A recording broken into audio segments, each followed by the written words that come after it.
Agence Dunia Travers Service ako abibu nyamasegi folike kanyesi akasango hiji deumo au munu yedana ya takadaka au ka hiji labeni akechugo nyumana nantara herela kasegi herela dumunun kay berebereli kay nam moko be jien fenfena u ba bela jelen kanye donc ambu foku barkada directeur minto ma no fe no e Amadou Maïgaye ajora jorola nyemo ya ko fenfen ajora jorola kaniso jamo la kamago berebere ka koto mo tala mo te mindo ka nyeira mo la anyo barade soro dunya la mukele kono akoka au bela jile la dunya silame munu me mali kono ani munu zigiro beno do nye jamana were umo ka fo sanwere o hijini o umura o baraw labe undamne nakaba op mana au munu ba fe ka hiji ke damu lakana ni basiki kono Agence Dunia akeme ko fere bela jile tige ka hiji ke jugo nyuma kalaw bela jile labe ka bla awnye minyi ka do shiro ni damu ye ka surunya au ka bato ke yoro la dumuni laki ka sanuma obi tobe ka bla au ka bulu ka sagana ka wati bela jile la dogotoro jolewon olube aw no fe hiji ke yoro ani bato ke yoro wera bela jile la yoro be ani wati be baw bulu kuma do o ka busa ne de singa di Agence Dunia Travel Service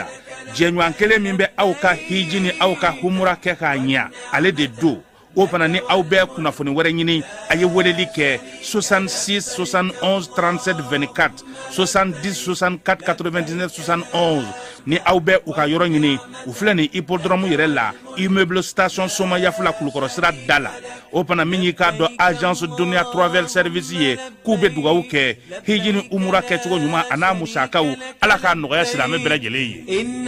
kabeni baro ke tugo nyuma sabatili Société Énergie du Mali ale bina mise à jour ke aka compteur papier isako bela jele na dona na tawla ni fere kura min flene ya dabo kunye ka sega jigiya toyi ani barake tugo nyuma ko sabati ani mamun be barake e kurana uluni nyogonche un compteur baro bina ke kabeni octobre kalo kilitano samba fla ani mugani nani wafu kenyogon bela jelenye abina code saba de soro chiffre mugana tawo tano kera awfe ngatina ke kelinye bli ni mbara hogumu konnala kaseka ke akanya code nunu ube danyogon ka chogomina ode fleni folo ibodo contribution ola ibe soro ka flana tugo ola contribution ola ibe soro ka sabana no ya labanye ko tugo ola contribution ola edem SA ko bu kenyogon bela jelena donia ni mbara kura min fleni sagontise ka ke akuna bara hogumu konnala no ya soro kode munu salendo awbulo namala bara folo ayula bara ka compteur la yani ni mise à jour che na yegele asoro walima na mogobe kuna funi dafalana kuba daw ka kenyogon bela jele kuloka ayanga centre d'appel wele miye 36077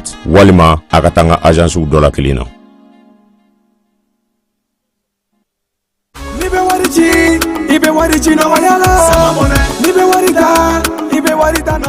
sama mone be million joro na kunu hamina kodo odela sama mone ma fen faraka wari chini musaka oka wa aka no ni mali wari chisiro be amada o made sama mone be do fara ode kuno warika ni wari bonisi awo ni wari bonisi koni awa sani ke oke ni sama mone application yi awo wari soro aka compte bonisi la kadam ne credit la abonnement télé fuka tasi kurani di saralima opi bonisi soro ni bela naka bonisi buguna doron obse ka yelema aka sama mone konti la kasani wereke na yi walima kata wari jebo anga la sigide no fi oye mone bo yerela aka shifle sisa ni sama mone application télécharger li Play Store walima App Store ka kasoro ka to sebe ni sama mone yi odi kuna wari be augmenter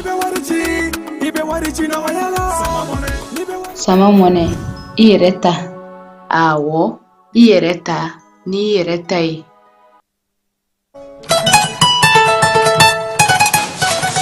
Va, oui, j'ai mon bac. Félicitations mon garçon, je suis fier de toi. Ici. Bon, maintenant que tu es bachelier, en bas que tu connais. Bon, pour voir au Canada, aux États-Unis, il y a un trop. Père Mouna. Eh bien, où est-ce que tu es au Canada? Ah oui, tel père, tel fils. N'est pas un calanqué. Mais il y a beaucoup de choses ça. Ah, il y a un EDX là. EDX? Oui, EDX, il y a quelques années, c'est eux qui ont fait les démarches pour ton grand frère. Ah bon? Et il a son master, il a commencé à travailler. Oui, allô? EDX, C'est une équipe expérimentée qui assiste vos étudiants dans l'admission universitaire, la demande de visa, l'accueil et l'installation et assiste vos étudiants jusqu'à l'obtention de leur diplôme. Choisir EduX, c'est s'ouvrir les portes des meilleures universités au Canada et aux États-Unis. Appelez dès maintenant le 76 54 18 57 et permettez à votre enfant de réaliser son projet d'études.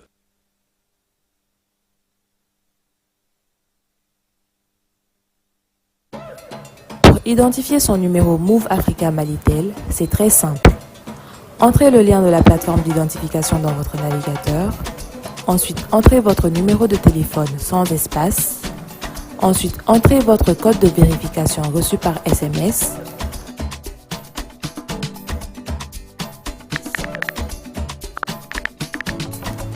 Entrez vos informations personnelles, prénom, nom, date de naissance, numéro de votre carte Sanina.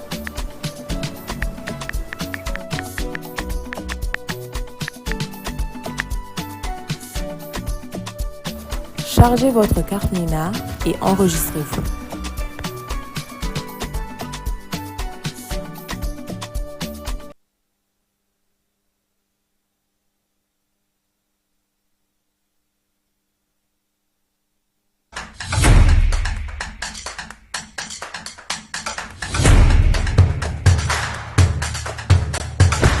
Oh bismillah, anga jamukan keneka. Données personnelles, on en parle. Ni kuna fontilme mun bora APDP mɔgɔw yɔrɔ ko k'a da cakɛdaw kulo kan jamana cakɛdaw baarayɔrɔ privéw i n'a fɔ banquiw microfinancew hôpitaliw laboratoire de santéw agence de communication presse écrite presse audiovisuelle miniw boulangeries supermarchés hôtels baruw restaurants école publique école privée avocats notaires huissiers pharmacies sociétés de vente de véhicules jamana cakɛda fɛn fɛn bɛ baara kɛ ni adamaden tɔgɔ la kunnafoni ye Mali kɔnɔ ko courrier bɛna se aw ma k'aw invité aw kana ka traitement déclaré au niveau de l'APDP ni courrier in sera aw ma aw bɛ se ka wuli ka se APDP la aw ka traitement ɲɔgɔn fɛ aw b'a cartographier k'a dɔn aw kan ka formulaire jumɛn rempli o formulaire remplilen kɔfɛ aw kan ka musaka joli sara o bɛɛ lajɛlen bɛ d'aw tulo ka APDP la walasa aw ka kunnafoniya sɔrɔ ni courrier ninnu na aw bɛ se ka nɛgɛjuru ci 20 23 86 15 ou bien ka wuli ka se APDP la ɲɛfɔli ka k'aw ye k'aw bilasira.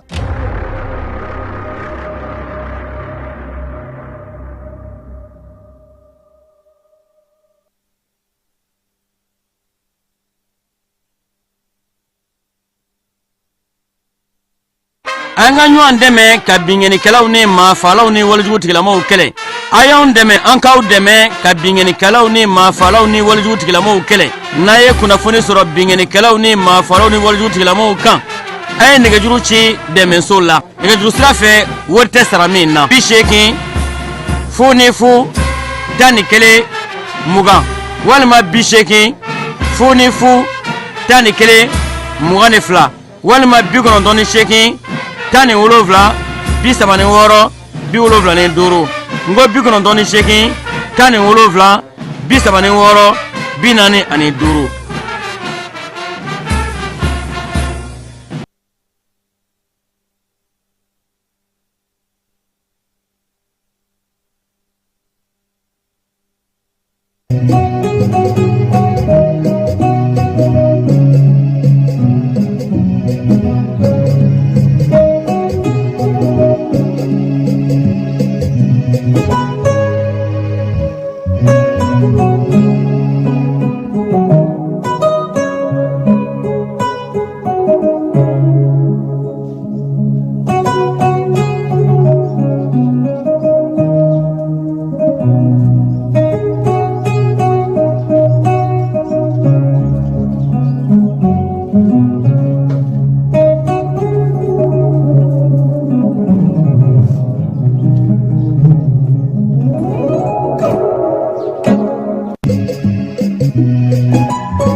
lamɛnbaaw ani an filɛbaaw k'aw bɛɛ lajɛlen fo bi tilegan in na an ka jɛmukan ale tɔgɔ ye ko kɛnɛ kan kɛnɛ kan kuma faama bɛna tali kɛ minisiri kura minnu nana olu buguna tigɛ ko kan min ye telefɔni ye an bɛna o dayɛlɛ sabula kunu sɔrɔ an ye passeport ko kuma fɔ yan ka biométrie ko kuma fɔ maliyɛnw caman ye an wele k'u fɛlaw fɔ an ye nɛgɛjuru sira ye 92 42 42 30 ye an na kuma fan filanan kɛ o la jamana kɔnɔna na nin waati na basigibaliya ale bɛ fan dɔw fɛ foro dɔw jenina bi ɲafungekaw fɛ pɔn dɔ bɛ u taara mugujugu dɔw la k'o pɛrɛn an bɛna olu bɛɛ lajɛlen fɔ ani baara min bɛ sɔrɔsiw yɛrɛ bolo Baɲaŋara mara la sɔgɔma in na nin ye an donkan ye.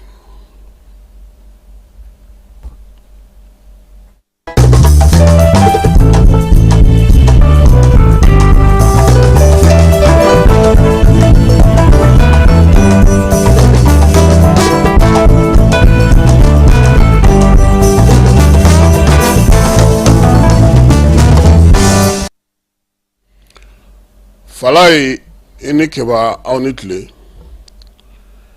bamananw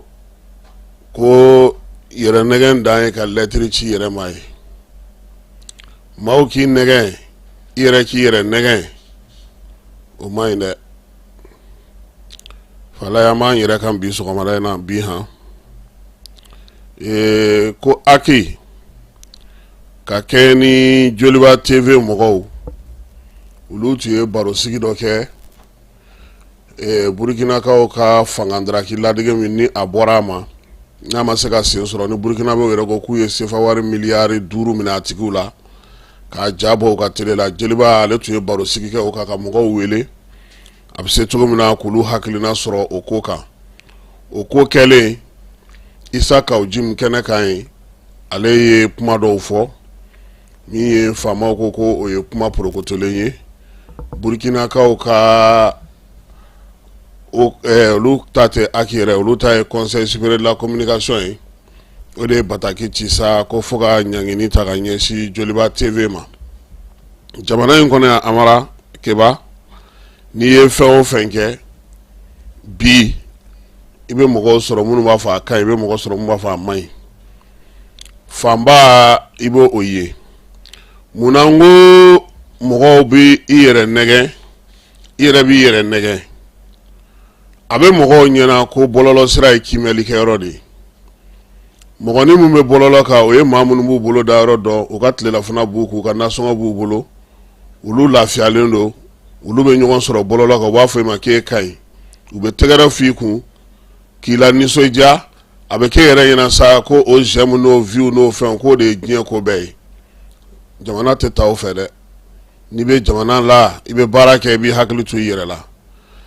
Aki ale ye lamɛnli kɛ nka yan'o cɛ min ye kiiri tigilamaw ye olu ye Kawujim wele k'o bila kaso la yan'a ka kiiri don cɛ waleya in a guwanna maa caman na sabula Burukinakaw fana tun bɔra k'a jira k'a fɔli daminɛ u ka jamanadenw ye k'a fɔr'u ɲɛna k'u ni Mali tɛ jɛ kɛ ɲɔgɔn ye kuma caman tun bɛna na fɔ nka Kawujim minɛnen o jiginna kosɛbɛ nka o bɛɛ n'a ta an yɛrɛ fɛ yan bɔlɔlɔ siraw fɛ maliden caman y'a jira sa k'a fɔ ko Burukinakaw fana fɛ yen u ka kunnafonidi gafe dɔ bɛ yen n'u b'a fɔ ma ko observateur palga k'olu fana ye an ka wolomasiri tabaw ka jalako olu ye o lagosi k'o nɛgɛbɔ ko n'o don ko Mali fana tun kan ka o laɲini ɲɔgɔnna kɛ fɛn caman fɔra ko in na nka Aki maaw olu ye Joliba mɔgɔw wele k'u lamɛn u lamɛnlen kɔfɛ kunun ko Aki y'a jira k'a fɔ ko Joliba bɛ baara kɛ ni sɛbɛn min ye n'o ye lisansi ye k'a bɛ n'o minɛ a la o b'a jira k'a fɔ ko Joliba tele o bɛ k'a datugulen ye nka Aki ko baara in kɛcogo senfɛ ko min ye Joliba ye tile 3 b'a bolo o kɔrɔ san ntɛnɛn tarata araba nata o bɛ Joliba bolo a ka se ka wuli ka jɔ kɛ ka ɲɛsin Aki ma min bɛ se ka a to u b'a lajɛ n'o y'a sɔrɔ lisansi tɛ retiré ou bien ni fɛɛrɛ min bɛ kɛ u kana ni daliyaw ye daliya minnu b'a to Joliba ale ka lisansi a tɛna minɛ a la Keba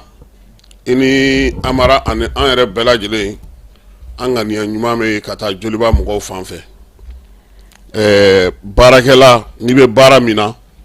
ni degun ye a maa sɔrɔ i se min ye Ala k'a ɲuman bɔ a la joliba mɔgɔw an dɔgɔninw caman bɛ baara kɛ an yɛrɛ bɛ se k'a fɔ télé yɛrɛ an yɛrɛ dɔgɔnin ta ye sabula min ye Iba Konare ale ye télé in tigi ye Alpha Mar denkɛ don o ka tɛmɛ ka bɔ yen caman bɛ baara kɛ denmisɛnninw na u bɛ ne yɛrɛ wele an bɛ misaliw di ɲɔgɔn ma an bɛ ɲɔgɔn bilasira se ka baara kɛ cogo min na o tɛ ban kunnafoni di ko ta na sira fɛ ne ma jigin jeliba la bi ne ma jigin jeliba la a bɛ san 5 ɲɔgɔnna bɔ farafarali min donna Mali presse kɔnɔ o de nana ni nin ye tɔn minnu sigilen don Mali presse kɔnɔna na mɔgɔw tɛ ɲɔgɔn fɛ u kɔ donnen don ɲɔgɔn na n'i ye an ka jamana ta k'a lajɛ i b'a ye k'a fɔ ko min ye kunnafonidilaw ye a bɛ fɔ anw ma ko anw ye fanga 4nan ye ni o ye 4e pouvoir ye o 4e pouvoir o fɔli jagojugu anw yɛrɛ kun fɛ a b'an anw yɛrɛ ɲɛna sa ko bɛɛ lajɛlen ye o de ye ko o de ye ko bɛɛ lajɛlen ta cogo ye kunnafonidilaw tɔnw nana caya bolofaraw nana caya maaw nan'u kɔ don ɲɔgɔn na k'a daminɛ Ibrahim Boubacar Keita ka fanga tali la ka na se fo nin waati ma Mali kunnafonidilaw ɲɛma ɲɛnama de tɛ u kun n'i y'a ye ko dɔw bɛ kɛ presse kɔnɔ maa minnu bɛ yen n'olu kan k'a ɲɛnabɔ n'olu kɔ donnen don ɲɔgɔn na n'u bolo tɛ ɲɔgɔn bolo n'o tɛ waati dɔ la hali min tɛ nin ye fanga tɛ se k'o ta k'o ɲɛsin Mali kunnafonidilaw ma nka fanga b'a dɔn bi pɛrɛ Mali kunnafonidilaw ka ɲɛmaayaw yɛrɛ fiɲɛw bɛ anw yɛrɛw la an tɛ ɲɔgɔn fɛ an tɛ ɲɔgɔn bolo bɛɛ kelen don ka t'i yɛrɛ damana taa ni sigi k'i fasa ja o kan ni bɛɛ dun kɔnɔ nana a bɛ taa n'aw bɛɛ de ye o presse ɲɛmɔgɔya bɛ maa minnu bolo olu tun kan ka baara kɛ cogo min olu tun kan ka sira minnu ta olu tun kan ka maaw bila hukumu minnu kɔnɔna na ka tiɲɛ minnu fɔ an ni ɲɔgɔn cɛ hali anw yɛrɛ ye jɛkulu minnu sigi an ka jɛkulu kɔnɔna na ko ni ko bɛ yen ko minnu bɛ lakɔlɔsili kɛ ka kow jateminɛ o jɛkulu si tɛ se ka baara kɛ sabula ɲɛnawoloma bɛ a la maa dɔ bɛ yen o bɛ ko dɔ kɛ fɛn tɛ foyi ye sabula a bɛ fɔ ko o bɛ tan o bɛ tan mɛ min ye maa dɔw ye ko bɛɛ bɛnnen don olu tigilamɔgɔw la olu bɛ se ka o kɛ foyi tɛ fɔ olu ye ni ɲɛnawoloma donna ɲangini tali la anw yɛrɛ minnu ye kunnafonidi baarakɛlaw ka tɔnw fɛ yen baara bɛ gɛlɛya ka ɲɔgɔn wele ka to k'a fɔ karisa an bɛ to k'i ka kunnafoniw lamɛn an bɛ to k'i ka ninnu lamɛn i hakili to i yɛrɛ la nin tɛ baara in kɛcogo ye n'an dɛsɛra k'o tiɲɛw fɔ ɲɔgɔn ye n'an dɛsɛra k'an lataa o siraw fɛ a ka gɛlɛn ni nin n'a ɲɔgɔnna nana n'o tɛ fɔlɔ Mali presse n'a tun wulila k'i jɔ n'a tun ye laɲini kɛ n'a k'a bɛ fɛn min kɛ ɲɛmaaw yɛrɛ tun b'a dɔn ko bɛ sen na u tun bɛ wuli ka se anw ma de u tun bɛ anw bonya an fana tun b'u karama sabula an bɛɛ lajɛlen tun bɛ bɛɛ dan dɔn nka bi ni joliba tun garisigɛ kun bɛnna presse waati min a b'a 12 fili la a ɲɛmaaw bɛ se ka ko ɲɛnamaw ta ka ɲɛsin yaasa jamana ka se ka a dɔn ko u yɛrɛ presse kungo ɲɛnabɔbaw ye a ɲɛmaaw tun bɛ wuli ka tilennenya ni laadiriya kɛ a ɲɛmaaw tun tɛ nata jɔyɔrɔw nɔfɛ a ɲɛmaaw tun tɛ nata faamaw ka kow nɔfɛ a ɲɛmaaw tun b'u ka ɲɛmaaya baara kɛ i n'a fɔ a bɛ kɛ cogo min na ka jama ka hakɛ bila fɛn bɛɛ sanfɛ nin kun t'an sɔrɔ an ka jɛkulu an ka baara kɛcogo an ka kow kɛcogo an ka min ye ala anw yɛrɛ bɛnna fɛn minnu kan ye an yɛrɛ de y'a bɛɛ lajɛlen tiɲɛ joliba mɔgɔw an bɛ dugawu kɛ ala ka fɔ ka bɛn don u ni aki cɛ wa fala ɲɛ bɛ kɛw kelen fana na mɔgɔ minnu b'a la k'u bɛ joliba fɛ k'u bɛ joliba kanu k'a ka d'u ye joliba ka bɔ nin degun in kɔnɔna na nɛnini t'a fura ye gosili t'a fura ye ɲɔgɔn lagosi t'a fura ye ka taa politiki mɔgɔw ta ka faraw kan k'a fɔ k'a bɛna kɛlɛ kɛ o t'a fura ye a bɛ se ka mun bɛ se ka kɛ bi o de ye ka wuli ka joliba dɛmɛ ni dɛmɛ n'an ye min tɛna na ni balawu min tɛna na ni futini min tɛna na ni kuma jugu ye n'i ka fɛn kɔni bɛ fɛn ɲima da i bɛ i hakili de sigi ka baara kɛ ni fɛɛrɛ ye yaasa a bɛ se ka bɔ a kɔnɔ cogo min na an kɔni ta ye nin ye parce que an y'a ye k'a fɔ a mɛnna min ye presse yɛrɛ ɲɛmɔgɔya bɛ mɔgɔ minnu bolo u ka se k'u jɔ u jɔyɔrɔ la o ma se ka kɛ hali ala ma taa wari min bɛ di ko presse ka wari a ma se ka ɲɛnabɔ kun jumɛn na parce que ɲɛmɔgɔw olu m'u jɔ o ɲɛmɔgɔya jɔyɔrɔ la san o san musaka dɔ kan ka di journaliste ma u k'a kɛ k'u yɛrɛ boloma dɛmɛ an tɛ k'a sɔrɔ mun na parce que a don cogo a bɔyɔrɔ a kan ka kɛ cogo min na olu si ma dafa donc bi an bɛ degun min kɔnɔna na an yɛrɛ de kan k'an yɛrɛ bila en cause ka wuli k'an jɔ k'an bolo di ɲɔgɔn ma ka ɲɔgɔn minɛ i n'a fɔ jɛkulu tɔw bɛ ɲɔgɔn minɛ cogo min ni ye avocat ka jɛkulu ni ser'u ma fala ye i b'a dɔn k'i sera jɛkulu ma yɔrɔ an kɔni ka mɔgɔ ninnu kɔni ko tɛ magistrat i tɛ se ka se olu ma n'i sera CNT mɔgɔw ma n'i sera jɛkulu o jɛkulu ma fala ye i b'a sɔrɔ olu tugulen don ɲɔgɔn na u sirilen don ɲɔgɔn na nka anw ta kuma o kuma karisa de don a y'a t'u bolo nin de don a y'a t'u bolo maaw yɛrɛ ye ɲɔgɔn bila ka ɲɔgɔn to yen ka bɛɛ to iri minɛ fɛn bolo ɲɛna woloma yɛrɛ bɛ kɛ hali ni mɔgɔ dɔw ka kuma fɔra n'aw m'o kɛlɛw ban ka ɲɛmɔgɔ ɲɛnama ɲini ka bila aw ka tɔnw na k'aw ka baaraw kɛ tilennenya ni e k'a lajɛ tɔn dɔw bɛ sigi u bɛ t'olu tɛntɛgɛlen ma k'olu yɛlɛ sanfɛ i b'a fɔ ko fɛn wɛrɛ parce que wariw sɔrɔ ni fɛnw b'a la dɔrɔn mais tiɲɛ yɛrɛ ye min ye o tɛ se ka fɔ ɲɔgɔn ɲɛna joliba mɔgɔw ala k'aw kisi an kɔni jani na an ŋaniya ɲuman b'aw fɛ an bɛ dugawu kɛ fana faamaw fana k'a faamu u k'a lajɛ n'o y'a sɔrɔ sɔnɔgɔya sira min bɛ se ka don a la u k'o kɛ parce que denmisɛnnin caman bɛ yen u fana ka dayirimɛ bɛ joliba la baarakɛla denmisɛnnin caman bɛ yen bi kunnafonidi ta nasira fɛ u ka denbayaw dasirilen don na fɛn caman bɛ yen minnu tugulen don joliba la ɲɛmaaw ka olu yɔrɔw lajɛ u ka mago toliku ye u bɛ se ka fɔ ka bɛn k'a la cogo min na k'a sɔrɔ u ka baarakɛyɔrɔ in a ma datugu o tɛ an si fɛla ye bi an kɔni b'a f'u ɲɛna ko an ŋaniya ɲuman b'u fɛ nka an bɛ ka taga ni min ye an bɛ ka min ye bɔlɔlɔ kan kabini a kɛra nɛni ni ɲɔgɔn dɔgɔya ni fɛn o t'a fura ye dɛ ayi o bɛ dɔ de fara joliba ka degun kan an ka sɔn nɔgɔya ɲini an ka se ka bɔ nin degun in kɔnɔna na yaasa a ko ka se ka nɔgɔya fala ye nin y'anw ka ko faamuya cogo ye han an b'a fɔ n ko maaw tɔw tɛ hakilina tɛ mɔgɔ tɔw la mais anw de ta ye nin ye fo mɔgɔw k'o fana faamuya parce que an fana n'an ka miirina don an n'an ka ko ye cogo don nin y'anw ka ko ye cogo ye joliba mɔgɔw ka ko in na a bɛ se ka nɔgɔya cogo min na fura bɛ se ka sɔrɔ a la cogo min na fala ye basigibaliya ale kow bɛ sen na hali bi an tɛ taa ɲɔnɔnkaw fɛ yen kunun ko tuguni ND5 maaw ko don kɛra u ka foro kɔnɔ min ye Sinali ka maaw ye olu kɔni sera ka wuli ka jɔ kɛ u yɛrɛ ye min ja min ta an ka jɛ k'o filɛ fɔlɔ anula silamɛ jamaw an seginna ka na bi tuguni bi ye le 22 11e mois 2024 tɛmɛnen wele combien de a ko an ka kɔrɔlen to an bɛ kuma ni kura ye bi ye le 22 une heure waati ko moto juma na jarisiw nana ND5 foro kɔnɔ bi fana karamɔgɔ a gɛlɛyara bi dɛ u ni Sinɛ Danbɛlɛ ka cɛ dɔ ye ɲɔgɔn sɔrɔ a ma ja dɛ wallahi a ma ja an ye heure 2 de kɛ mugu la an ye taa tasuma na Sinɛ Danbɛlɛ ka jagɛlɛ wulu a ye malo lajɛ tɛmɛnen na n y'a filmé o y'a sɔrɔ malo bɛ 80 na sisan malo taara fɔ 95 a ye tasuma lajɛ malo la nin fana an ka karamɔgɔba ka o malo kelen de ye tuguni olu donso ɲɔgɔn sɔrɔ ND5 foro kɔnɔ bi an ɲɛ b'a la bi ani jɛntu de ɲɔgɔn sɔrɔ foro kɔnɔ bi tɛmɛnen na bi le 22 11e mois 2024 Sinɛ Danbɛlɛ ka cɛ don ɲɔnɔ mara la tɛmɛnen na an bɔra ka video kɛ numukɛ kibaruya jumɛn min fɛ bi donc o ta kun y'an ka karamɔgɔba ka foro ye bi ta o foro kelen terroriste de nana an ka malo mɔgɔw ka malo jɛni bi a yuru ɲɛ b'a la a ɲɛ b'a malo la ND5 foro kɔnɔ a ye machine lajɛ a ye tasuma lajɛ malo la bi le 22 de juma don ND5 foro an kɔni y'a fɔ faamaw ye ka dɛsɛ faamaw nan'u jɔ ka tɛmɛnen lajɛ ka taa fo bi an m'u ye n'a fɔra ko malo bɛ se ka jeni bilen mɔgɔw tun b'a fɔ ko nkalon don wa nin bɛ ka kɛ ɲɔnɔmara la dɛ an ɲɛ t'a la tɛmɛnen video sera diɲɛ yɔrɔ bɛɛ ta ma bɔ sisi ma bɔ jamana mɔgɔw a ye n lajɛ sa an ye heure 2 de kɛ mugu la sisan u ni Sinɛ Danbɛlɛ ka éléments ɲɔnɔmara la aw man den mugu commune de fɛ jamana ko in na a y'a lajɛ a ka gulo ma gɛn a ye malo lajɛ a filɛ dɛ a ɲɛ bɛ tasuma nana a ɲɛ b'a la tasuma filɛ malo la malo kilo bɛ 100 de la bi 190 a ye machine lajɛ u bɔra o dila kelen de fɛ ka na B6 fɛ ka na tasuma bila mɔgɔw ka malo la a ye ɲɔgɔn sɔrɔ bi tigɛ ma da a nana dɛ a ye machine malo lajɛ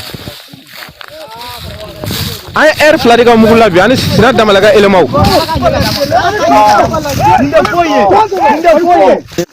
an ye taa malo la a ye moto kilitɛri lajɛ tasuma donnen don o fana na ɲɔnɔmara Asimi an ɲɛ b'a la malo de bɛ ka jeni a bilen n'a fɔra ko nin bɛ se ka kɛ Mali la mɔgɔw tɛ da la dɛ tɛmɛnen na u nana cu mɔgɔw kan bi an ye ɲɔgɔn sɔrɔ tigɛ ma don a nana dɛ an ye heure 2 dɔɔnin de ka mugu la b'u fɔ dɔn an b'u bɔ dɔn an b'u daga yɔrɔ dɔn malo minnu fara mɛ ɲɔgɔn fɛ yan ni ko a bɛ bɔra ba wɔɔrɔ bɔ maa si tɛ se k'a sɔsɔ an kumana co an kumana ɲɔgɔn fɛ ka dɛsɛ co ɲɔgɔn fɛ a ma ko a y'an kamana gan dɛ walayi ɲɔgɔn fɛ a ma ko a y'an kamana gan a y'o lajɛ nin tɛ k'u ko ye dɛ bi ye le 22 de 11e mois 2024 ayiwa nin ye ɲɔnɔ mara ye dɔgɔkun 2 tɛmɛnen malo jenina nin yɔrɔ kelen na fala ye zen tuguni malo jenina i ye donsow ka wulikajɔ ye yaasa ka se ka dɛmɛ kɛ yuwarukaw olu kɔni ko olu bɛ se ka fɔ alhamdulilayi nin waati in kɔni na olu lafiyalen don lakanako ta fanfɛla la nka min ye ji ye tiɲɛni don u kun dɛ ji ye tiɲɛni don yuwaru kɔnɔna na u ka dugudenw don an y'o sɔrɔ an ka jɛ ka ale kumakan lamɛn. sécurité do bi kono sumalen do problème siten wallahi war sakil be kono problème siten bi kono doro be sumalen do baji drone jiro do naka kenke malo kono kena fuka caya malo kono fika fo 60% be 70% be kena 70% kata 70% kono fika fa malo be kena yo sakil kono fambe fe du chama de tira du chama willa wallahi hali war era so chama de bina so chama ala ka kiskal sa sécurité kon fanfala kon vraiment bismalen problème chitien suma sécurité fanfala kon europe bismalen do problème chitien o bajiri be dona ka kene ke famme fe du chama willa so chama bena aka dogo dugumi so kon mabbe o kon madal na be yara ka do watin nsala fatin yara parce que dugu kuturu do yara willa yara wallahi o kon kere malo yara saka fo sénateur à 70% kon be kena wallahi kare parti dale doto maloto mina soro nyina me baji ya ko be kemo wallahi do bo ba tigi ubu ya tege yala ka malodo nyini ka tigi wallahi kurodo be ya teme boro wolum la boro duru boro tan kare parti dana wallahi ko merci moro kondo amma ni ka fo ni boro ro kon na mo kon mo folo amo kon na kiyan kon na mo merci ayiwa ni ye yuwaruka dɔ kumakan ye ka kɛɲɛ ni waleya min bɛ senna ni waati in na kɛba ye ma ye dɛ i ye n ka fiɲɛbara bɔ n kan fala ye nin wagati in fana na armée ale bɛ wulikajɔ la Bandiagara mara la wulikajɔ in sen fɛ siraba min bɛ bɔ Bamakɔ ka taa Gawo n'a bɛ tɛmɛ Mopti fɛ ka tɛmɛ Douentza fɛ armée a ka wulikajɔ y'a to bi o sira in labilara koyi a bɛ fɔ min ma sa ko route nationale 15 baara bɛ ka kɛ a kan bi mobili bɛ ka taa ni maaw ye Gawo la mobili bɛ ka taa ni maaw ye Tɔnbɔkutu fanfɛla fana na o kɔni o kɛra tare dugudenw bolo olu yɛrɛ bolo sa armée ka dɔ fara a kan sabula Bamanciwale Njugawale kɛbaa ninnu filɛ nin u sɔmi ka jan fɛɛrɛw b'u bolo n'u y'a dɔn k'a fɔ ko armée kɔni bɛ ka larawulili de kɛ a bɛ tila ka taa sigi a dagayɔrɔw la u bɛ sɔn ka segin ka na groupe fitinin nka bi kɔni mobilitigi minnu bɛ sira in kan u bɛɛ b'a la ko alhamdulilayi u bɛ ka taa hɛrɛ la ka sigi hɛrɛ la i n'a fɔ u yɛrɛ a laɲini cogo min na sa an ka jamana kɔnɔ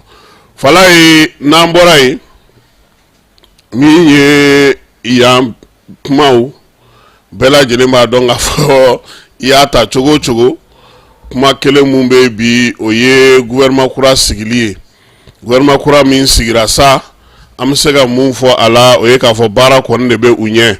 baara mun b'u ɲɛ o ye kuranko ye baara wɛrɛ mun b'u ɲɛ o ye jiko ye dugudenw caman Mali fan caman fɛ u y'a yira sa ko gouvernement k'a k'a cɛsiri baara mun bɛ yen a ka se ka dɔ fara o kan min ye maliyɛnw yɛrɛ ka laɲini fɔlɔfɔlɔ o ye lakana ka sinsin ye ni lakana sinsinna foyi t'o bɔ min ye an ka jamana marabolo caman na bi mɔgɔw b'a fɛ o baara in ka sigi sen kan yaasa u bɛ se ka lafiya kuranko ni jiko ni kalanko ani baloko mɔgɔw y'o fana laɲiniw kɛ dugu caman kɔnɔna na ka kɛ ni o lakanako kelen ye fala ye an bɛ taa ɲafungekaw fɛ yen u ka dugu min bɛ n'o ye Dabi ye Dabi kilomɛtiri 14 o de b'ale ni ɲafunge ni ɲɔgɔn cɛ pont min bɛ Dabikaw fɛ yen Bamanciwale Njugawale kɛbaaw u ye dugujukɔrɔmugu don o de la bi 4h du matin waati ɲafungekaw u ye mugujugu ŋɔni mankan mɛn siɲɛ 3 min ye dugudenw olu y'a yira sa k'a fɔ ko nin kɔni bɛna na ni degunba de ye olu ma nin waati in na pont min karilen filɛ nin ye o bɛna na dugu caman de taali bali k'a daminɛ dugudenw tun bɛ minɛn tali min kɛ ka bɔ kari la ka na Bamako o sira ale sira kelen de don sira min fana bɛ bɔ Moritani ka na Ɲunu ka na Bamako ka sɔrɔ ka taa Tombouctou o sira in bɛɛ lajɛlen de don maa minnu fana bɛ yen n'olu bɛ dɔgɔjɔ kɛ Dari Sumpi Lere olu bɛɛ lajɛlen tɛna se ka tɛmɛyɔrɔ sɔrɔ tuguni k'a sababuya kɛ pont min filɛ nin ye ni u ye dugujukɔrɔmugu don a la duguden dɔw yɛrɛ kungo k'olu kɛlen k'a mɛn k'a kɛra i ko kɛlɛbaw san bɔnw bɛ ci cogo min ko wa k'a ye kunkanɲɛ 3 de kɛ kunkanɲɛ 3 in u kɔni ye pont in kɔni u ye ale de bɔ baara la pewu o ja de filɛ nin ye Fala ye Ɲafunge mara la dugu min bɛ yen n'o ye Dabi ye u y'a yira sa k'a fɔ kɔni ko nin kɔni bɛna na ni degun caman ye sabula sira in dugudenw magoɲɛ sira don dɛ transporteurs magoɲɛ sira don sira kelen min bɛ bɔ bi ka taa Bamako o sira de don wa min ye a bɛ Ɲafunge yɛrɛ ani marabolo caman de kolonso ɲɔgɔn na o de kɔni tiɲɛna bi 4h du matin Bamaciwale ni Ɲugawale kɛbaaw olu fɛ Énergie du Mali an y'a yira maaw la k'a fɔ k'u bɛ ka taa Laginɛ Énergie directeur a n'a ka maaw u ye ci min kɛ Laginɛkaw fɛ yen ko bɛnkan kɛra a la bɛnkan min n'o bɛna n'a to sa Mali ni Laginɛ u bɛna n'u bolo don ɲɔgɔn bolo ka baara kɛ courant an bɛ se ka dɔ sɔrɔ u fana fɛ cogo min ye Laginɛ ta yɛrɛ kɔfɛ ye a yira k'a fɔ sa ko Turkiw olu bɛna ni batoba minnu ye Fala ye n'u bɛna na courant feere Laginɛ ma ko dɔ bɛ se ka feere Mali fana ma a la o sɛbɛnw sa a n'o baaraw ɲɛbila ko u kɔni ye bɛnkan kɛ k'a fɔ ko ka o feuille de route sigi sen kan o nɔgɔnin kelen fana fɛ fana président de la République n'o ye Asimi ye ale ko sa ko ka CFA wari a miliyari 5 miliyɔn 950 ani 50 ko k'o bɔ k'o di énergie ma a ka wuli ka jɔ kɛ yanni tilema cɛ baara minnu bɛ yen ni degun minnu bɛ u la u ka réseau entretien k'u k'o kɛ ni o ye Asimi ko sa ko o na kɛ EDM ale ka mandat fɛ trésor la CFA wari miliyari 5 miliyɔn 950 ani 50 in ko a bɛ d'u ma sa u ka mandat la trésor la wa jamanakuntigi ye laɲini fana kɛ ko k'a ko teliya énergie yɛrɛ ko k'a bɛna ɲɛsin fɛn fɔlɔ min ma Fala ye ko ka se ka a ko bɛɛ lajɛlen teliya joona k'u bɛna na Selenge barrage u bɛna na o larawuli joona o moteur minnu jɔlen don k'u bɛ t'u ɲɛsin o ma courant min fana y'an garisɛgɛ ye ka bɔ fan wɛrɛw fɛ ka na k'u bɛna n'olu fana baaraw bɛɛ lajɛlen sigi sen kelen kan an ka sira minnu bɛ yen ni fɛn minnu bɛ yen n'olu bɛ tile mana gan olu bɛ tiɲɛ k'u bɛna n'o bɛɛ lajɛlen lajɛ barrage misɛnnin fara belebele ka sa degun bɛ yɔrɔ o yɔrɔ la jamanakuntigi ka musaka in k'a bɛna taa don o da fɛ yaasa Fala ye n y'a fɔ énergie mɔgɔ ye n ko nin kuma ninnu fɔ ka di nka ni yelen nana o ka o fɔ ka di ni nin ye dɛ bari minisiri kɔni taara ma dayɛlɛ anw ɲɛ ale taara a taara ka da tugulen to ko Jane wa Jane o de nana a nɔ na an b'o to yen fɔlɔ an b'a tɛgɛ ɲɛ fɔlɔw lajɛ Fala o tɛ an b'a lajɛ n'o y'a sɔrɔ a bɛ ko bɛ cogo min n'o tɛ ko Guinéens yɛrɛ kungo ko k'a ko daminɛ koyi nka i ba nin don wa monsieur le ministre i bisimila i n'an bɛ ku nka ka n'i ka datugu ko n ba minnu ɲɔgɔnna dɛ o ma na datugu ma na i bɛ dayɛlɛlen to ni ko bɛ an ka se ka don ka ɲininkali kɛ ka na maliyɛnw bɔ kunpan na u bɛ se ka kow faamu cogo min n'o tɛ n'i ye datugu ni da laban tugulen tori da la a ma ɲi dɛ o ma ɲi dɛ kana datugu dɛ dayɛlɛlen to an ka to k'i ka kunnafoniw sɔrɔ an b'a fɔ i ma n k'i bisimila i n'an bɛ ku nka ni sera ka yelen di sisan an bɛ bisimila ka ɲɛ ka tɛmɛ nin bɛɛ lajɛlen kan énergie u bɛ wuli ka jɔ fana na Fala ye poto lahaw ta minnu bɛ Bamakɔ kɔnɔna na bi n'u dɔw kɛlen don i ko tukani dayɔrɔ dɔw kɛlen i ko ɲagaw dɔw tɛ se ka foyi kɛ u bɛna nin bɛɛ lajɛlen kimɛ ka nin bɛɛ jateminɛ wa min ka d'u ye nin bɛɛ la Fala ye sisan u bɛna na numéro de di maliyɛnw ma degun a bɛ se ka ban cogo di ani ni ko kɛra i ka yɔrɔ la nka a ma di parce que fɛn dɔ fana bɛ yen dɔw filɛ ni galamana ci ɲɔgɔn na ni numéro ninnu dira dɔrɔn u bɛ firi a kan nga énergie mɔgɔ bɛ fɛ a ko ka kɛ mɔgɔ k'a faamuya k'a dɔn k'a fɔ k'a kɛ kun ye degun ye ani mɔgɔ minnu bɛ yen ni problème b'u da la bon fɔlɔ n ye min f'u ɲɛna o fana na i b'o dɔn n ka taa to courant yɛrɛ ka na fɔlɔ ni courant bɛ nin bɛɛ fɔ ka di nka ŋaniyaw don baaraw ka kɛ laɲini ka sabati yɛlɛma ka don a kow la yaasa baara ale bɛ se ka kɛ cogo min na fɔlɔ ye gouvernement kura ale sigira bugunatigɛ damadɔni bɛ an bolo yan an bɛna olu di yaasa maaw ka se k'o faamu fanga ɲɛma ale ye Ablaye Mayiga ye si bɛ san 43 la général de division de gendarmerie kɔnɔna na maa minnu sa a ka kɔsurun kosɛbɛ jamanakuntigi la ale de kɔni bilama taara ka kɛ premier ministre ye ŋunuŋunu tun y'a fɔ kuma caman kabini Sogɛli wulila sa ko min ye Ablaye Mayiga ye a tun bɛ Azerbaïdjankaw fɛ yen wele bilara ani Ablaye Diop ma k'u k'u senfa ka segin ka na Bamako fala u nana ka ministre to u y'o bɔ baara la o bɛ yen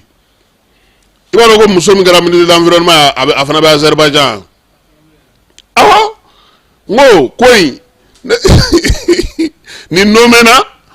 ka kɛ ministre ye a bɛ Azerbaïdjan ye ministre min a bilara min nɔ o fana bɛ yen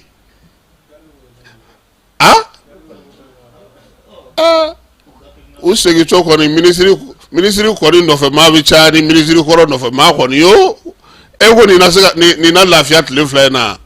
an minnu kun bannen don k'a ka sɛbɛn dɔ k'an b'o bɛɛ ɲɛnabɔ a ye sisan a ye fɛn dɔ ɲini an fɛ a mɛnna an b'a kabine tɛ sɔn nin ma kabine bɛ sɔn a ma sisan fala ye diɲɛ bɛ maa waaju dɛ diɲɛ bɛ maa waaju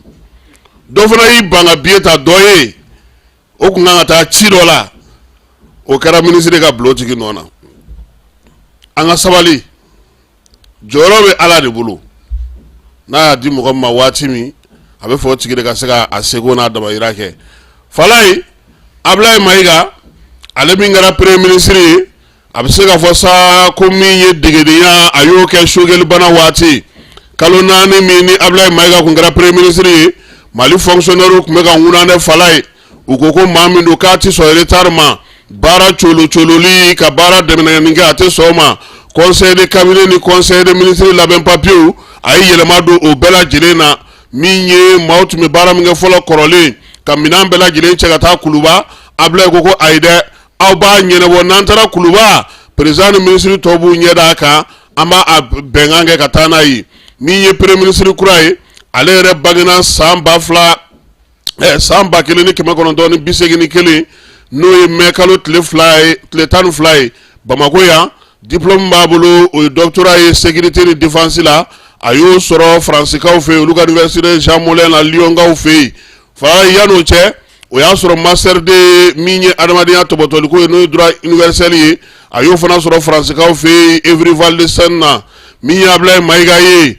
bɛɛ lajɛlen y'a ye gouvernement kɔnɔna na ale min bilama ale de kɛra premier ministre ye doctorat fana don dɛ business d'administration a y'o sɔrɔ institut de gestion panafricain Algérikaw fɛ yen a ye kalan kɛ yen k'a ka thèse k'o baara kɛ yen général master fana b'a bolo bi ɲinini ni politique ko ta nasira fɛ lakana bɛn ni kelenya sabatili a y'o sɔrɔ Fransikaw ka nanzara kalanso min na u b'a fɔ ma sa ko Jean Moulin Lyonkaw fɛ yen master spécialité fana stratégie politique ale ni défense fala ye nin bɛɛ lajɛlen bɛ a bolo école de hautes études internationales Fransikaw fɛ yen Paris a y'o diplôme Ablaye y'a ka kalan bɛɛ kɛ Faransi kɛ a bɛɛ de ye Faransi ye koyi n'a ma a bɔra EMIA yɛrɛ la ani Algérikaw fɛ yen a ye kalan min kɛ yen o kɔfɛ sa ni gendarmekɛ in n'o de kɛlen bi premier ministre ye kalan caman bɛ yen a y'o kɛ seko ni dɔnko ta nasira fana fɛ min ye wolomasiri tabaw ka gun kan sa fɛɛrɛ kɛrɛnkɛrɛnnen ɲinini ka ɲɛsin Bamajuguya ni juguya wale kɛbaaw kɛlɛli ma a ye dɔ kɛ o fana na CEDEAO yɛrɛ kun ye danaya d'a kan koyi ka se san 2016 ma min ye Ablaye ye san 2014 san 2016 a tun bɛ CEDEAO ka jɛkulu kɔnɔna na min bɛ kɛrɛnkɛrɛnnenya la ka lasɔmiyali kɛ ka kɛ ni Bamajuguya wale ni juguya wale kɛbaaw ye Ablaye min ye centre min fana bɛ yen n'o sigilen don sa ka ɲinini kɛ farafinna ale ka keleyatɔnba tɔgɔ la a ye baara kɛ nin sɔrɔsiba in min filɛ nin ni ale général de division ye bi diplôme mun b'a bolo n'o ye sanayɛlɛ kalanso ye a y'o sɔrɔ école de sous-officier la Bamako yan n'o ye gendarmerie san 2010 min ye école inter arme n'o ye kulukorokaw fɛ yen a ye diplôme sɔrɔ san 2001 min ye Ablaye Yesa k'a daminɛ san 2014 na a kɛra commandant de groupement d'intervention gendarmerie mobile ye Bamakɔ kɔnɔna na yan a bɔr'o la sa o san kelen fana na tuguni min ye directeur de cabinet ya ye chef de cabinet ya a y'o kɛ gendarmerie ale direction ba yɛrɛ la ko san 2011 ka taa se san 2014 ma Ablaye min ye premier ministre ye bi Falaye ko diɲɛ seleke 4 a ye baara kɛ o la Kongokaw ka MONUSCO a kun sen b'o o baara la novembre kalo san 2019 kana se 11 ma a kun ye chargé ye sa ka ɲɛsin Nujugawale Bamancawale kɛlɛli ma farafina ka kelenya tɔnba o bolofara dɔ la farafina an ka jamanaw olu tɔgɔ la n'o ye CEDEAO jamanaw ye olu tɔgɔ la maa ma falen min filɛ nin ye kalan kɔni Ala y'o nɔgɔya ye dɔnni Ala y'o nɔgɔya ye wolomasiri tabaw ka baaraw fana a ye caman kɛ o la Asimi i ka danaya da maa min kan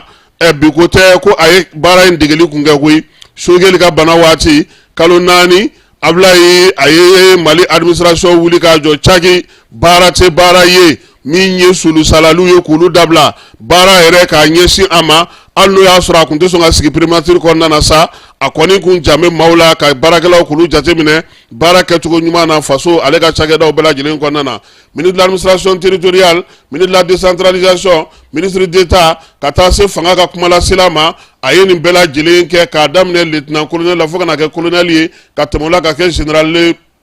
de division ye bi fanga ɲɛmaa o b'a bolo min ye Ablaye ye médaille Nations Unies ta la sa a y'o sɔrɔ MONUSCO tɔgɔ la médaille de mérite militaire a y'o sɔrɔ an ka jamana kɔnɔ chevalier de l'ordre national a y'o sɔrɔ grand commandeur de l'ordre national a y'o sɔrɔ dɔgɔkun tɛmɛnen na Falaye maa min don a bɛ maaw lamɛn a bɛ maaw ka wagatiw tɔbɔtɔw ye adamadenw ka hakɛ a b'olu tɔbɔtɔ fana anglais a b'o mɛn a bɛ français mɛn bamanankan a b'o fana mɛn maa min don ko a sɔmin de ka ja Falaye a bɛ ko natɔ de ye k'a kunbɛn le sens de l'anticipation n'an bɔra Ablaye la an bɛ taa Mamu Dafe la seko ni dɔnko ministre ale ni bololabaarakɛlaw n'o o ye anw gesedalaw ye anw cordonniers n'o o y'anw golodogilaw ye ka taa se sanu dilannaw ma sa ale ni dunanjigisow o bɛɛ lajɛlen ministre taara ka da ale de ma Mamu Dafe tɛ maa dogolen ye Mali kɔnɔ Segu festival sede Niger a y'o sigi o ye san 20 kɛ maa min don seko ni dɔnko k'a bayɛlɛma ka tɔnɔ sɔrɔ a la a y'o kɛ farafina kɔnɔna na min ye Mamu Dafe yɛrɛ ye bi ale taara ka bila ni ministre so in kunna an bɛ se k'a fɔ sa ko ale bɛ maaw la maa minnu bɛ yen bi ni olu ye jama ɲɛjɔyɔrɔw ye maa minnu bɛ se ka bayɛlɛmali kɛ sira caman fɛ seko ni dɔnko tɔnɔ ka se ka bɔ a la a ye fɛɛrɛ caman sigi sen kan yaasa seko ni dɔnko bɛ se ka sanayɛlɛ cogo min na an ka jamana kɔnɔ master de b'a bolo management culturel la n'o ye ka se ka fɛɛrɛw sigi sen kan seko ni dɔnko ka se ka ɲɛ sɔrɔ artisanat hôtellerie tourisme Falaye maa t'o fɔ a ye sabula hôtel Savani kabini a bɛ buguso 2 la fo kana se buguso 100 ma bi segukaw fɛ yen kiba ninnu bɛ yen yɔrɔ dɔn centre kɔrɛ a y'o sigi min ye ICAM ye k'o sigi Fɔnmaya k'o sigi sen kan réseau Kia ka taa se centre kɔrɛ ma seko ni dɔnko kalo o kalo a bɛ seko ni dɔnko tigilamaw wele segukaw fɛ yen u bɛ t'u bila u fila ni dɛbɛ la ziiriw bɛ da cogo min dɔnkiliw bɛ da ten kanw bɛ ta ten min ye barosigiw ye olu fana bɛ kɛ fɛɛrɛ kɔnɔna na sa bɛɛ lajɛlen bɛ se ka faamuyali kɛ cogo min Mamu Dafe ko bi n'i ko ko seko ni dɔnko Mali kɔnɔ k'u k'u ɲɛsin maa ma kɔrɔlen fara kura kan k'a ye min kɛ nin san laban in na a bɛ misali bɔ wa a bilalen filɛ yɔrɔ min na nin ye baara in se bɛ a ye a dɔnni bɛ a la a fɛɛrɛw b'a kɔnɔ a n'a maaw ka di bi diɲɛ yɛrɛ kɔnɔna na jɛkulu kɛrɛnkɛrɛnnen min sigilen don n'o ye misigiko ye farafina an fanfɛ bolo fana fɛ yan maa minnu bɛ yen sa n'olu bɛ baara kɛ dɔnni ka dan sira fɛ seko ni dɔnko yiriwali la ka taa se ɲɛgɛnkɛlaw ma dɔnkilidalaw dununfɔlaw caciribɔlaw nin bɛɛ lajɛlen u ni Mamu Dafe baara kɛ Mali kɔnɔ yan ani Mali kɔ kan fo diɲɛ yɛrɛ ka danaya o dara kan nin waati in na min ye UNESCO ye ale ye jɛkulu kɛrɛnkɛrɛnnen min sigi n'a bɛ fɔ o ma sa ko conseil international de la musique o ɲɛmaya danganya o bɛ a bolo a tora o de la sa fo ka na ɲɛmaya yɛrɛ sɔrɔ ka kɛ ministre ye Mali yɛrɛ kɔnɔna na Mamu Dafe officier de l'ordre national o b'a bolo citoyen d'honneur Segu dugu o ye a ye min ye sénateur fana ye jeune chambre internationale Falaye o maa don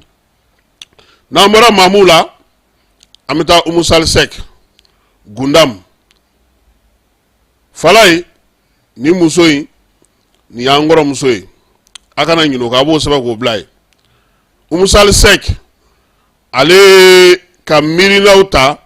ka muso deme u ka se k'u jɔ u jɔyɔrɔ la ka baara kɛ ni cɛsiri ni timinanja ye a y'o kɛ fo ka kɛ min ye gunamu dugu maire ye san 2004 hukumu kɔnɔna na sa a ka wulikajɔw n'a ka cɛsiriw bɛɛ lajɛlen bɛnna mun ma musow ka se ka jɔyɔrɔ sɔrɔ ka se ka baara kɛ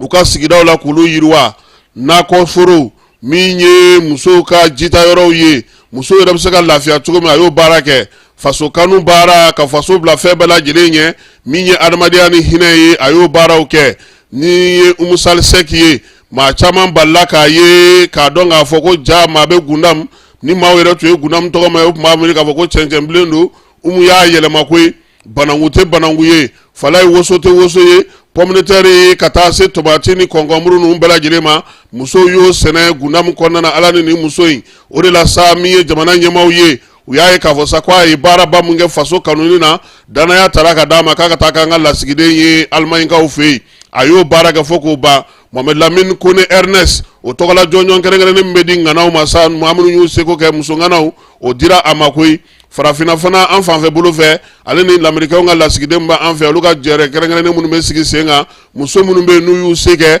États-Unis fana y'o médaille d'a ma maa min don a cɛsirilen a timinan ka di n'a ye fɛn min minɛ a t'o bila sabula a bolo fo a ka nɔbɔ a la umusal sek bibi na min ye tɔnjɛkulu min kun sigilen don musow tɔgɔ la n'olu tun ye marabolo marali kɛ a kɛra olu ka ɲɛmaa danga ye san 2012 san 2013 a ka wulikajɔ n'a ka cɛsiri min ye kɛlɛw bɛ se ka ban cogo min an ka farafinna yanfɛ bolow fɛ cɛncɛnfuga jamanaw kan a y'o baaraw kɛ kɔsa in na a tun bɛ baara min na fala ye o ye dialogue baara ye a y'i to dialogue de la sa ka na i yɛrɛ sɔrɔ min ye gouvernement ale kɔnɔna na fala ye an n'a tɔw bila ye sabula an b'a dɔn k'a fɔ minisiriw ka ca an ye premier ministre ta bi ka culture ministre ta bi min ye ministre min bɛ baara ni baara dege fana kunna an y'o fana ta ministre tɔw bi a délégué bɛ yen n'o ye Mamani Nasire ye an na tila ka na an da don o la min ye Bakari Tarawele ye o fana ka sɛbɛn bɛ an bolo Mariam Tangara n'a bɛ Dunbiyalakaw ka sigi la o fana ka sɛbɛn b'an bolo Jɛnɛba Jarane ale bɛ Sanugulakaw ka sigi la o fana ka sɛbɛn bɛ yen olu ye ministre 7 tɔ ye n'Ala sɔnna ma don nataw la an na an da don o la fala ye jamana kɔnɔna na yan ministre minnu bɛ yen n'olu bɛ AES tɔgɔ la u ka jamana kɔnɔna lakanaliko la min ye Burukinakaw ta ye ani Niger ta ka taa fara Mali ta ka sa olu ye jɛrɛ kɛ an fɛ yan jɛrɛ in senfɛ ko sɛbɛn kɛrɛnkɛrɛnnen jumɛnw bɛ yen n'u bɛna sigi sen kan AES ka se ka baara kɛ ni a ye kuma daminɛli la sa min ye an ka ministre ye n'o ye Dawudi ye ale ye maa mafalenw tun ye baara min kɛ an ka jamana kɔnɔ yan octobre kalo tɛmɛnen tile 2 n'a tile 3 ka sɛbɛnw ɲini mun bɛ se ka kɛ jamana 3 in tɔgɔla sɛbɛn ye Dawudi y'o papiyew olu kɔni bɛɛ lajɛlen sigi sen kan o y'u bɛnna bɛnkan minnu kan n'u ye baara kɛ minnu kan ministrew fana ye hakili jagabɔ kɛ o kan hakili jagabɔw bannen pewu min ye ministre Dawudi ye a n'a tɔ filaw u ye ɲɔgɔn sɔrɔ Kulubakaw fɛ président Asimi ka taa yira la k'a fɔ ayiwa kabini e ko don min ko AES jamanaw kan k'u ka passeport sɔrɔ anw bɛ wuli ka jɔ kɛ ka kɛ n'i ka ŋaniya n'i ka laɲini ye Ibrahim Chani ka laɲini ye ani Ibrahima Traore ka laɲini ye yaasa ka se ka nɔbɔ ko la an ye nɔ min bɔ o sɛbɛn filɛ nin ye sɛbɛn dira Asimi ma u tilalen pewu Niger ministre min tun bɛ kɛnɛ kan n'o ye Mohamed Tumba ye a ko k'u nana ka na fɛɛrɛw de dayira jamanakuntigi la fɛɛrɛ minnu ni jamanakuntigi sabaw olu fana kan ka ɲɔgɔn ye o kan a ka se ka kɛ ko nka k'a bɛ se ka min fɔ mɔgɔw ye olu ye min bila sɛbɛn in kɔnɔ fala ye k'o de ye k'a yira sa k'a fɔ ko Burukinakaw olu tun ma passeport dɔ bɔ kɔsa in na wa k'o de bɛna kɛ AES bɛɛ ka passeport ye o kɔfɛ u ko fana ko min ye carte biométrique n'a bɛ fɔ o ma ko carte d'identité ko Mali tun y'o bɔ ka ban k'o bɛna kɛ u jamana 3 in ta ye a ka kuma la kumababa ye min ye fala ye o ye nin ye nka anw yɛrɛ fɛ yan kabi anw ye nin fɔ surɔ da kɛra anw ye sunamakan ye maliyɛn mun bɛ kɔ kan maliyɛn minnu bɛ fan bɛɛ fɛ bɛɛ lajɛlen ko ko hakilinaw b'u la tilegan in na an bɛna n'olu hakilina ta an bɛ taa fan fɛ fɔlɔ yanni an ka segin ka kuma di maaw ma u k'u hakilina di miniti 30 o de bɛ u bolo ka se ka o baara kɛ.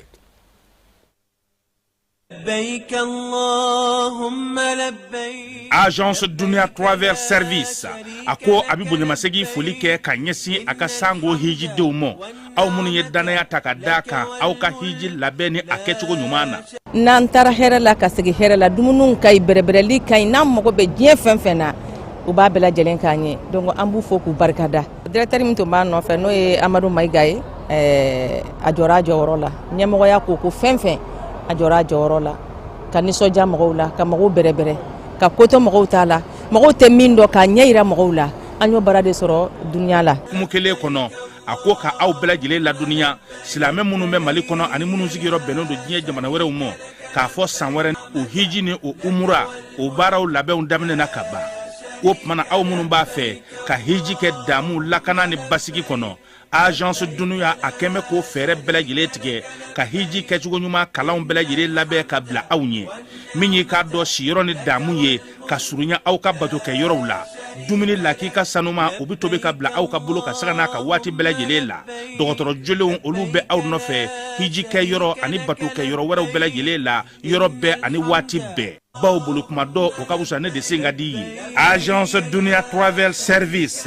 jɛɲɔgɔn kelen min bɛ aw ka hiji ni aw ka humura kɛ k'a ɲɛ ale de do o fana ni aw bɛɛ kunnafoni wɛrɛ ɲini a ye weleli kɛ 66 71 37 24 70 64 99 71 ni aw bɛɛ u ka yɔrɔ ɲini u filɛ ni hippodrome yɛrɛ la immeuble station Soma Yafula Kulukɔrɔ sira da la o fana min y'i k'a dɔn Agence Dunia Travel Service ye k'u bɛ dugawu kɛ hiji ni umura kɛcogo ɲuman a n'a musakaw ala k'a nɔgɔya silamɛ bɛɛ lajɛlen ye.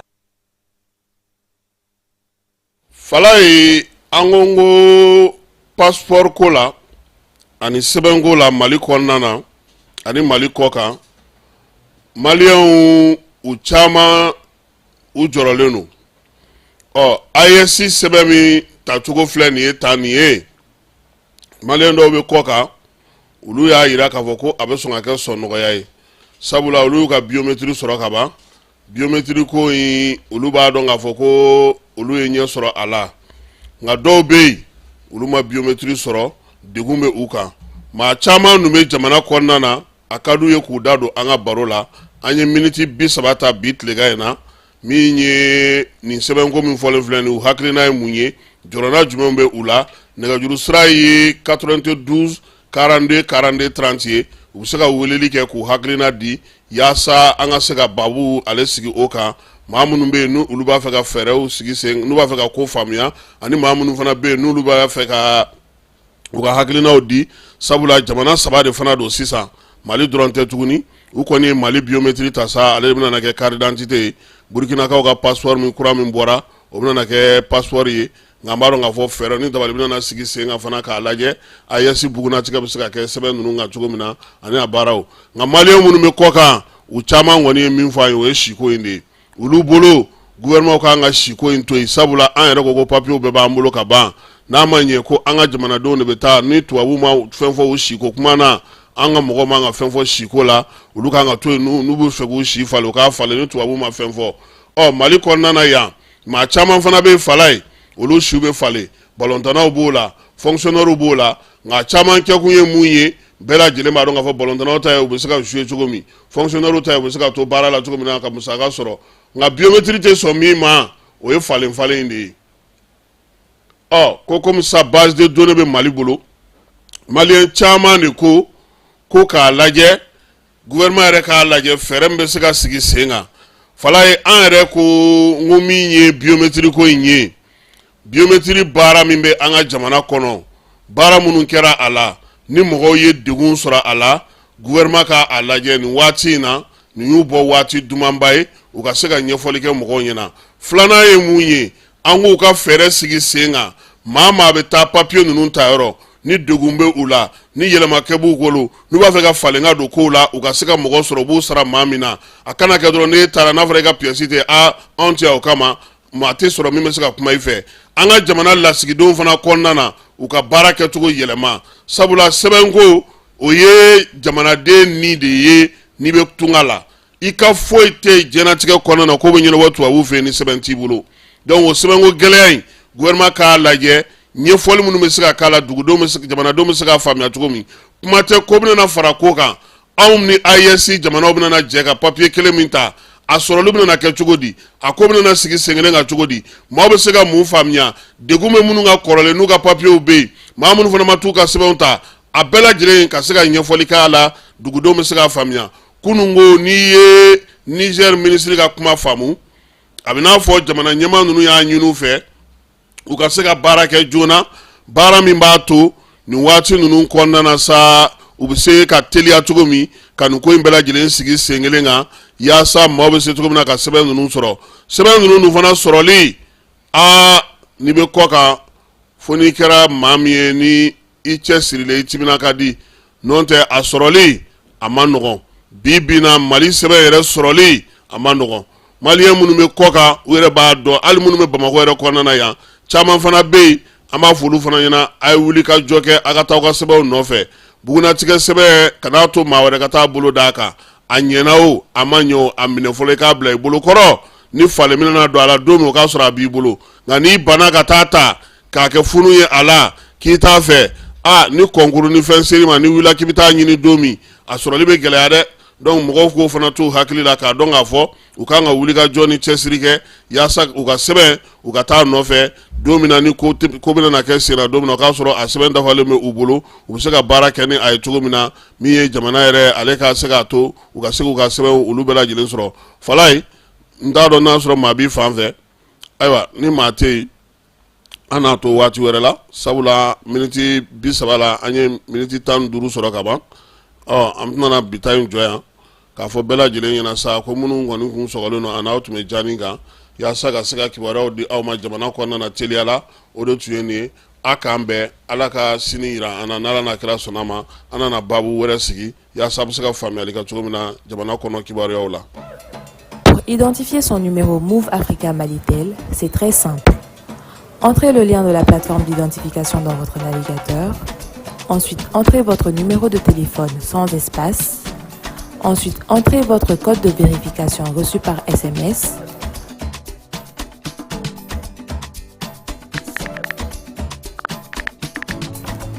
Entrez vos informations personnelles, prénom, nom, date de naissance, numéro de votre carte Nina.